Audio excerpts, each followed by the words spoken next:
Little Wolf Lake State Forest Campground is located in Michigan's Lower Peninsula, just outside of Lewiston to the south of Little Wolf Lake. Using Google Maps, my GPS actually took me the wrong way, and it made me approach from the wrong direction. So I had to backtrack and start finding signs and follow the signs to find the actual campground. Don't give up, because once you get here, it's actually a nice little campground.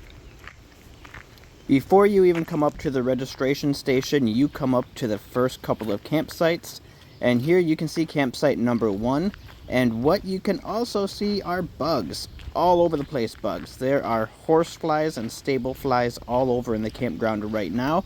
This is the very early part of June, so who knows if they'll get better or worse. Let's walk into the campsite that I'm actually parked in, and we'll check it out. They're not huge sites by any means, but they're plenty big enough for pop-up campers and small to medium-sized trailers. And you have picnic tables that are a little bit weathered, and some old-fashioned style fire rings.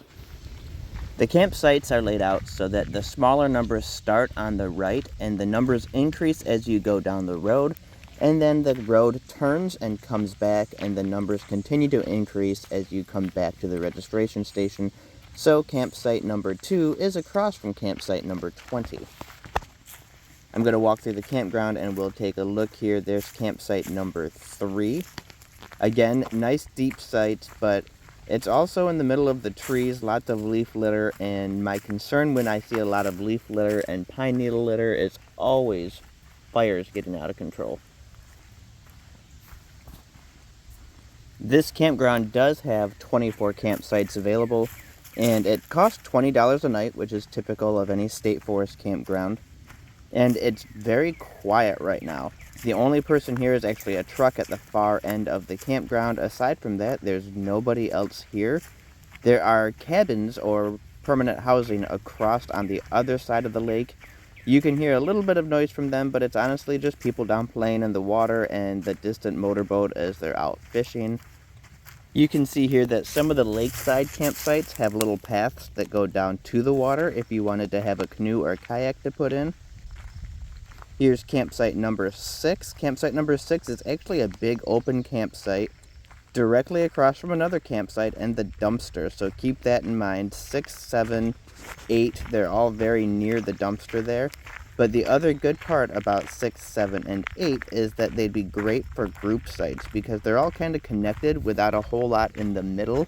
So you could have several different tents and campers in this area for group camping and still be able to mingle with one another.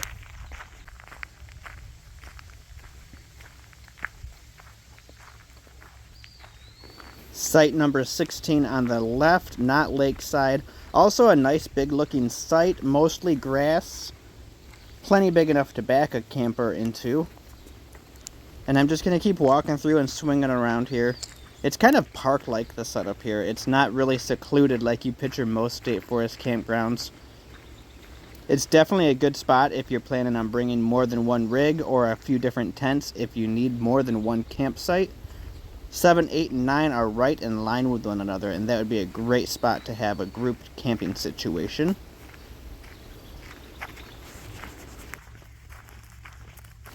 Here we are in the middle of the campground, and we have our well for hand pumping water.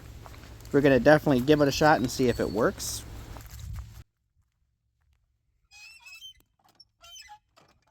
I had to turn the volume down on this part of the video. This is one of the squeakiest, noisiest hand pumps I've ever been at. Holy cow. But it does get nice clean water out of it, but man, that was noisy. The whole campground is going to know when you're pumping water.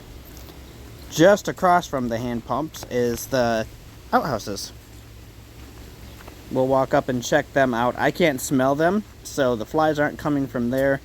But the flies are driving me crazy as I walk through here.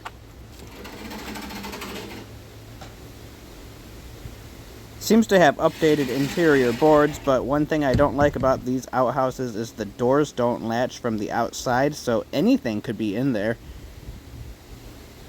Here's a quick look at Little Wolf Lake. It's actually a really pretty lake from the sky. It looks like it'd be great fishing. Fishing opportunities here are for yellow perch, bluegill, largemouth bass and northern pike, and it looks like it'd be a really nice lake for those largemouth bass for sure.